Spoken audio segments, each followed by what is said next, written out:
Hey guys, how are you doing? My name is Miguel Reina, and today I'm gonna talk about my moral code.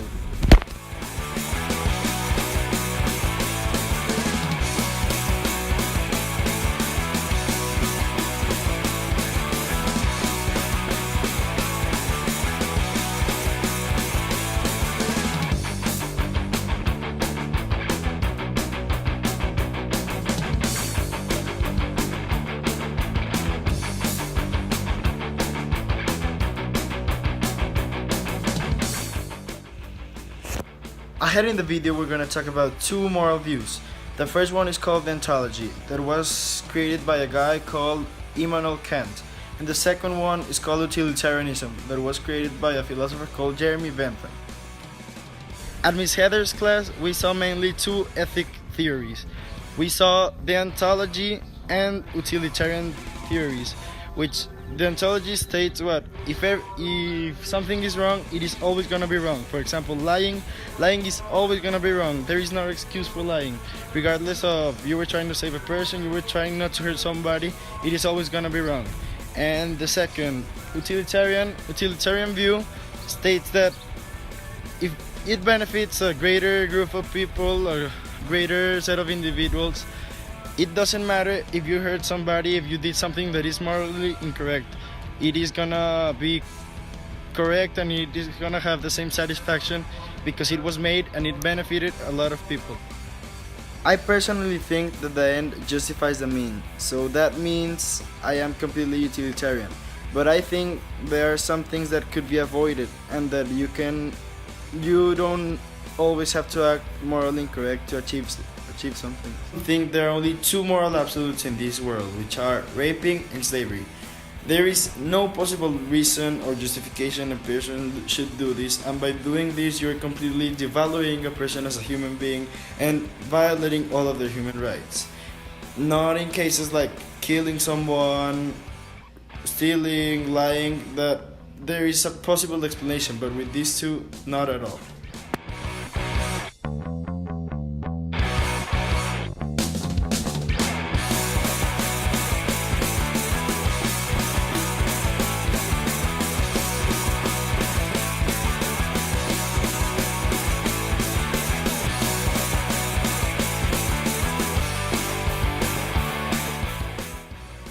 This brings us to a topic that comes with the hand with moral absolutes, which is human rights. Human rights are rights that apply to everyone regarding of your sex, your orientation, your social status, your religion. And I personally think these are written in a way that everybody can understand. I think these help to bring stability among society and among different ethnic groups, and it brings like an equilibrium into countries.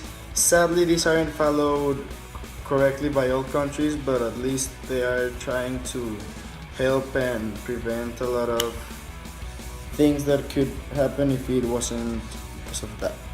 To continue, now we're gonna talk about the three most important human rights in my opinion. First of all, everybody is born to be free, born to be equal, be treated with respect. That's why I think that is the most important human right. Everybody is born to be free and equal.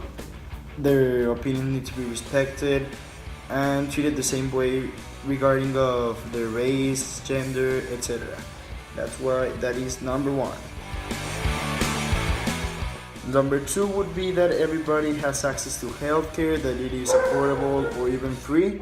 Number two also states that everybody has access to food, to have the correct diet in order to not have a disease, to have the correct clothing that adapts to the way you live, the place you live, and to have the correct housing, to live under a roof in the conditions a person needs to.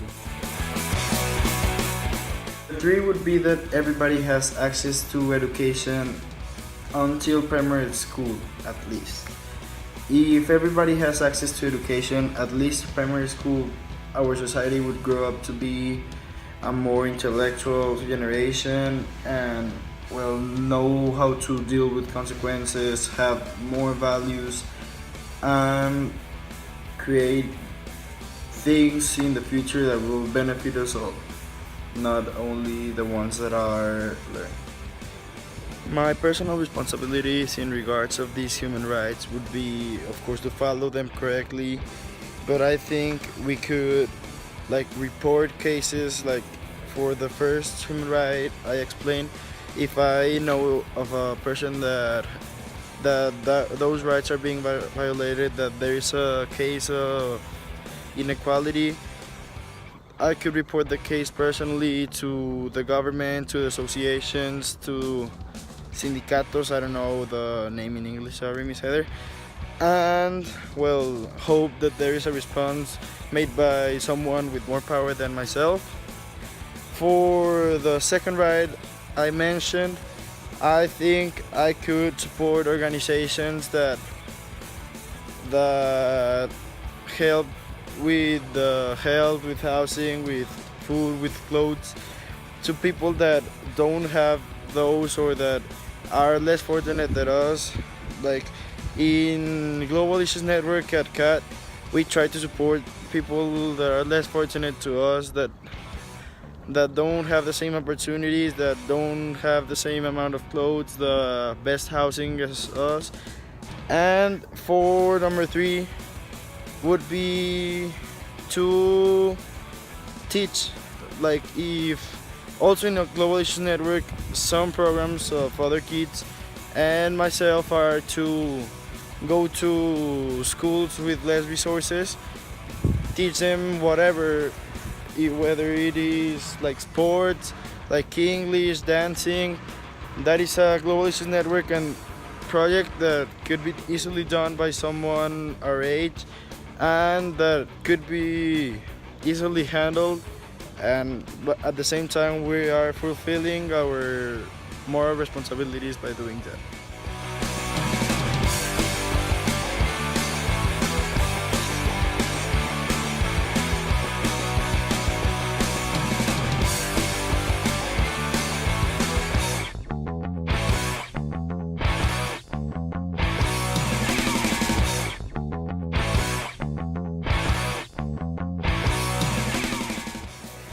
Getting a little bit more deep into this topic, I'm going to explain to you an issue that could be solved with a utilitarian point of view.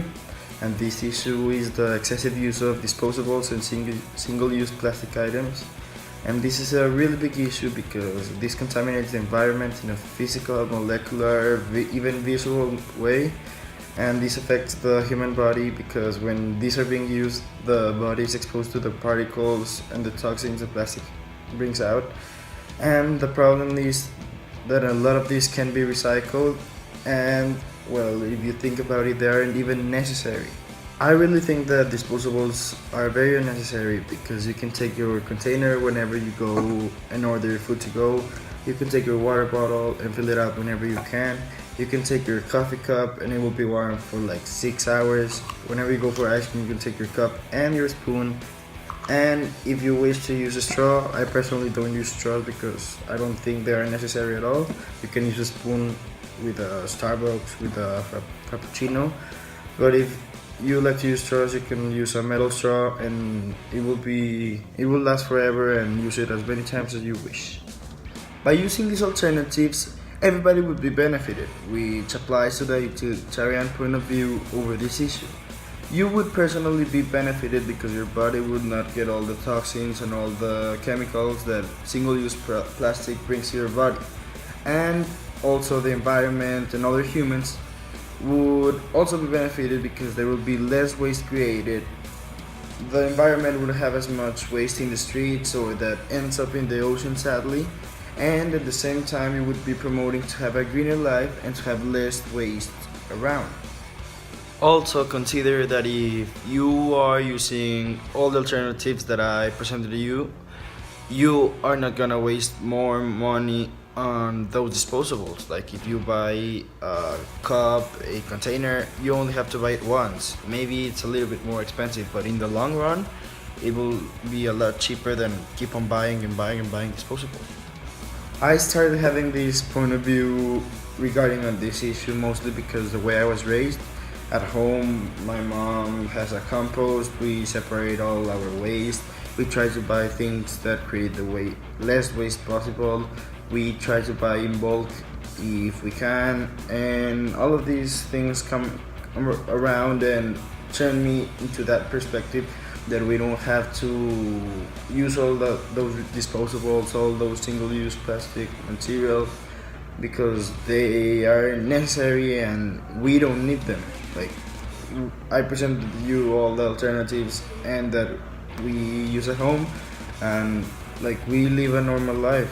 We don't have to be lazy and try to take all my food to go in the containers they give me just because I don't want to bring my own. All of those things come together, and that's why I have this opinion over this topic. The possible problems that could arise from boycotting the use of single-use plastic items or disposables would be that the companies that produce these materials would eventually go bankrupt, and the people that work in there will lose their jobs. But even though this is very difficult to happen, it will benefit a lot more people and the environment and everyone and everything in this world than a few people that would lose their jobs, which is literally the definition of utilitarianism. It would benefit the greater good.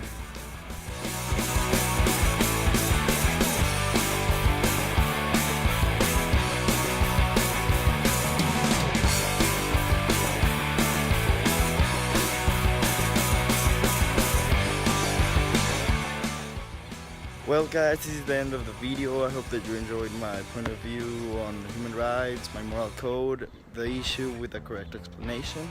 This was a very fun video to do, and we'll see you next time. Thank you.